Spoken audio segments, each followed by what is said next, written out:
Hey everyone, welcome back to the Castosphere podcast. My name is John, and today we have back on the show Erica Nelson, the host of the Awkward Angler podcast and a fly fishing guide out of Colorado. And today we're going to be talking about fishing in Colorado. Welcome back to the show, Erica. Hey, thanks.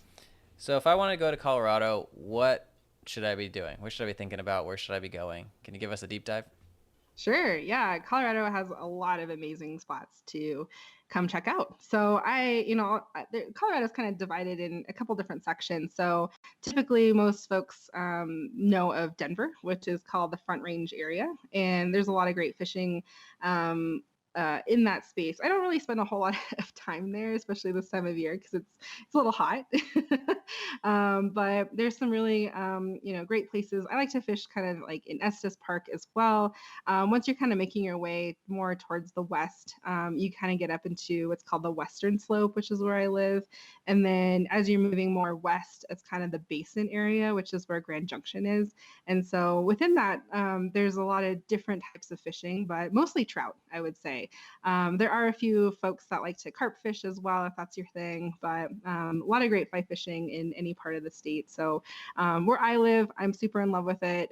I'm in the Gunnison Valley watersheds. I also spent some time over in the Frying Pan area, which is the Roaring Fork Valley. And those are some really great, I would say, trout waters to fish. So the Roaring Fork Valley is actually a gold medal water streams in that area, meaning there's just a lot of great protected fish, a really big fish as well. And so it's just really beautiful to get to if you can. And then I live near the Gunnison and the Taylor River, which is the two dominant rivers here that are pretty awesome for trout fishing as well. So the Taylor and the Frying Pan are typically considered similar. So they're tailwaters, meaning the water is coming from a dam, and which generates pretty consistent water temperatures, and the fish live there all year round and eat really good. They eat these things called micey shrimp, and that diet turns them a really bright color. And so if you were to catch like a rainbow or a brown trout, they're typically really colorful, like really vivid colors, which is really awesome to see. And then there's also opportunities if you're a hiker, you want to get back into the backcountry. There's a lot of great alpine lakes to get to as well. So there's a lot of folks that like to tenkara fish, which again, doesn't have a reel. There's a lot of great seasonal streams and brooks and creeks and whatnot. And then a lot of folks like to Euro nymph as well, which is a different style of nymph fishing, which is through those different types of waters as well. So yeah, that's just kind of a little bit of where I live. There's also the the Arkansas River, which is near Leadville and Salida, which is also great for whitewater rafting as well. So there's boating and whatnot available too if you want to fish from a boat as well.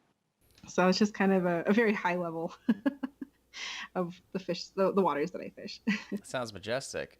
Do you ever have anybody ask you to take them fly fishing for carp, or is it something they just use like dough balls and go spinner baits and something else? Yeah, I've never actually fished for carp, and I haven't been asked to go fish for carp. So usually it's kind of a person that, kind of just winging it and doing their thing that they do. So No, that's awesome. yeah. And then have you had anybody ask you to take them out with tenkara? Uh, Not professionally, but I've had friends like unofficially guiding, I guess you could say, that have that's all they have and they like it. So yeah, I'm not opposed to it, and they're really useful in some of the seasonal creeks and streams that are here. So that can be really effective. Cool. And then you mentioned that there were places where there's a dam and it's bringing consistent current. And are those fish stocked fish or are those native fish? Yeah, they are stocked. I live near a hatchery that kind of actually, it's really cool. There's actually a fall salmon, kokanee salmon that comes through here as well, where I live, which is a super fun fish to fish, like fly fish for in the fall. So there's some that are native and there's some that are stocked. It's kind of a mix, but I would say for the most part, there's a lot of stocking that goes on. These waters do get a lot of high pressure, so they get a lot of traffic this time of year. So that's also kind of why I would recommend or suggest higher alpine lakes and hiking to different spots, because one, you're not going to see anybody there, you're not feeling crowded, and those fish are less pressured as well.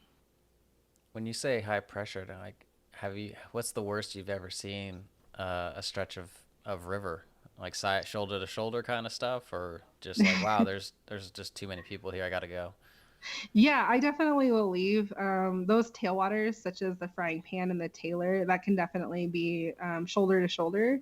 There's also like, yeah, I would say for the most part, this time of year can get pretty bad out there.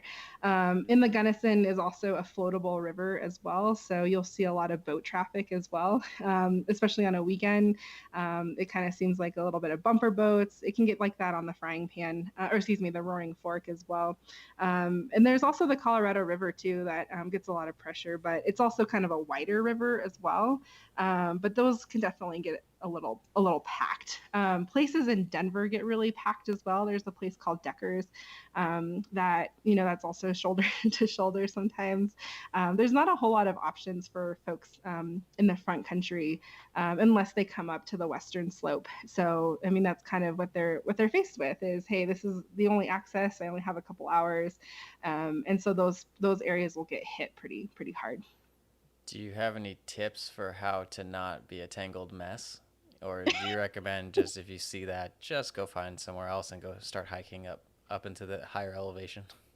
Yeah, I would say just go somewhere else for sure. Yeah, those fish get a lot of pressure, and so give them a break, or different times of year or different times of the day. So maybe try to head out super early, or even the evening fish. There's a lot of fun streams and mice fishing as well. So you can fish with a mouse in the evening time with low light. So yeah, find those different hidden gems. Find those different creeks. There's a great book that just came out, fishing in Gunnison County, and yeah, spread out, find a different spot. Yeah. Fantastic. And then for those who want a little bit of a more guided tour, what's the best way to find a guide? Do you just look on Google and try to find a fly shop in the area you're going to be at and ask them, or do you just go directly to somebody on Instagram and DM them? What's the best protocol? Yeah, I would say, well, if anyone wants to come fishing with me in the Gunnison Valley, I work through a shop called Willow Fly Anglers. And so that is, websites available there. And I work on requests. So that's an option. But yeah, just finding a fly shop in the area that you're going to, like Denver fly shops or Western Slope fly shops, frying pan fly shops. And, you can find a good shop and, give them a call and see what's going on. Perfect. I think we're going to end there. Tomorrow, guys, we're going to be talking about choosing the right fly for the right scenario. We're going to go into the technical aspects of fly fishing. So thanks for being on the show, Erica. Hey, one more thing before you go. If you're on the socials, the Instagrams, the TikToks, the other platforms, follow us. Say hi. At Cast and Spear all over the place. That's at CASTANDSPEAR. I'll see you over there. Chat soon.